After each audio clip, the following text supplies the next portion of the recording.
Well, greetings and welcome to the Dividing Line. It is a Thursday, and we have some important things to talk about. Of course, we try to do that fairly regularly.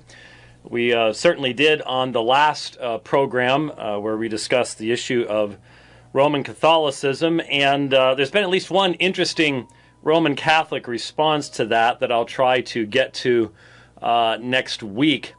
I noted that today Apologia had a program where they were responding to Marcus Rogers with the Gripper on. And so I'm sure the Gripper has taken care of Marcus Rogers' arguments more than sufficiently, so we won't have to do that. That's, he's tore that phone book. It wasn't a phone book, it was a tract.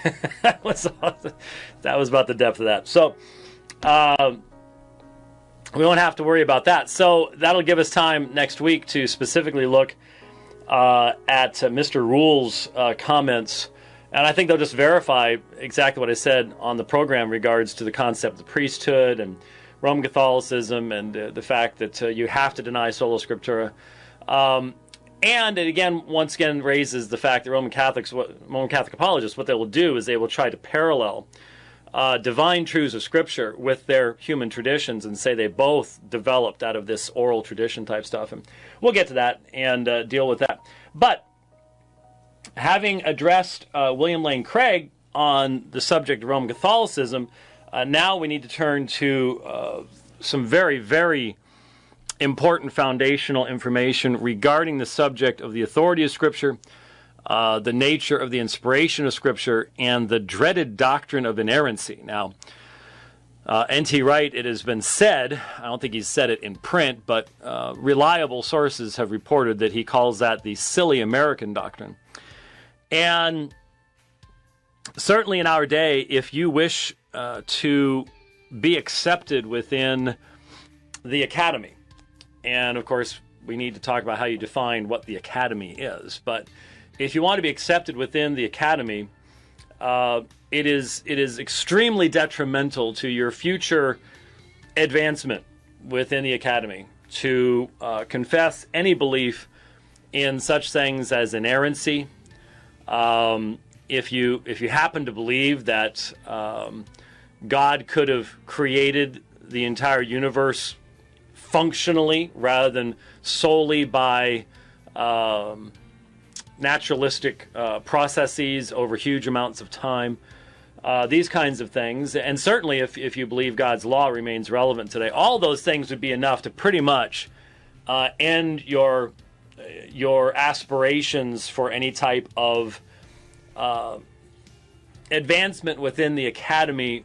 And again, I speak of the Society of Biblical Literature broad academy type thing. I suppose we could redefine that phrase to believing Christian scholarship, and things would change. But there's unfortunately a tremendous amount of what I would simply have to call, in an oxymoronic fashion, unbelieving Christian scholarship. It calls itself Christian, but it rejects fundamental elements of the Christian faith, and as a result ends up being extremely useful to the enemies of the faith, primarily. Anyway, if you believe in doctrines like inerrancy. Now, there are certain denominations that, for example, if you want to teach at a Southern Baptist seminary, you have to, at least back in the early 2000s, up through, I think, the last year that I taught for Golden Gate, you had to sign a statement that you basically believed in the doctrine of inerrancy.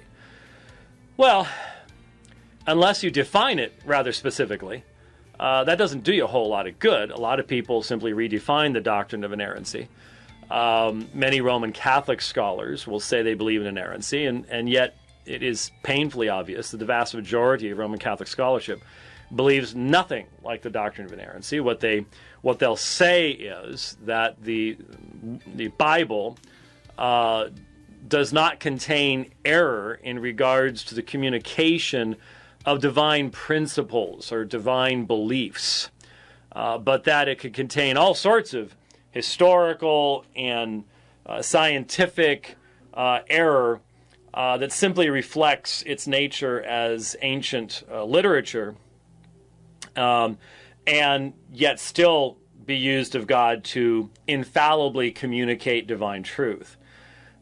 Looking at liberal denominations, you see how well that ends up turning out. It doesn't end up turning out really well at all. And I think a lot of people are extremely, I don't know, I was going to say upset, but they're disappointed, they're frustrated. A lot of people who have a concern for giving an answer in our day are frustrated by the fact that so very often the primary response given by opponents of faith draws from people who call themselves Christians. And I believe that this is a function of the day in which we live. If apologetics was easy, if there was a consistent, clear voice of a healthy, Bible-centered church, that's a blessing upon a culture and a nation. And right now, we are called to minister in a time of great judgment and difficulty. And I think anyone, and it doesn't matter whether you are called to engage in apologetics in the formal sense or just what. I think we all need to recognize that all the standards that had become popular in preceding generations in measuring the success of the Christian faith probably need to be abandoned.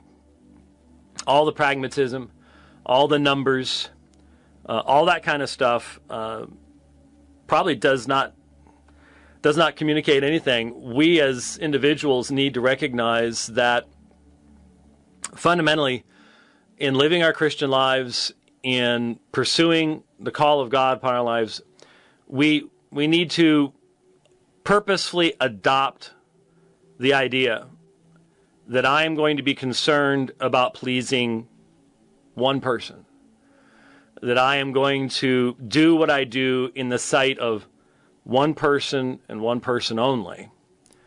I'm not going to be doing this for men, but I need to do